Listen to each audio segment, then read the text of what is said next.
ॐ देवानां च ऋषीणां च गुरुं काञ्चन सन्निभम् बुद्धिभूतं त्रिलोकेशं तं नमामि बृहस्पतिम्।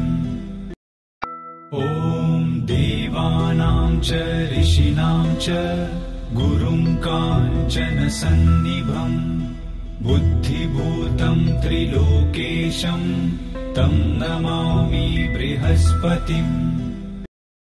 ॐ देवानां च ऋषीणां च गुरुं काञ्चन सन्निभम् बुद्धिभूतं त्रिलोकेशं तं नमामि बृहस्पतिम्।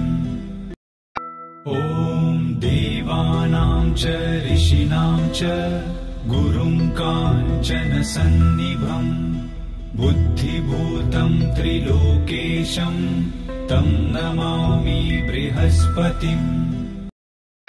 ॐ देवानां च ऋषीणां च गुरुं काञ्चन सन्निभम् बुद्धिभूतं त्रिलोकेशं तं नमामि बृहस्पतिम्।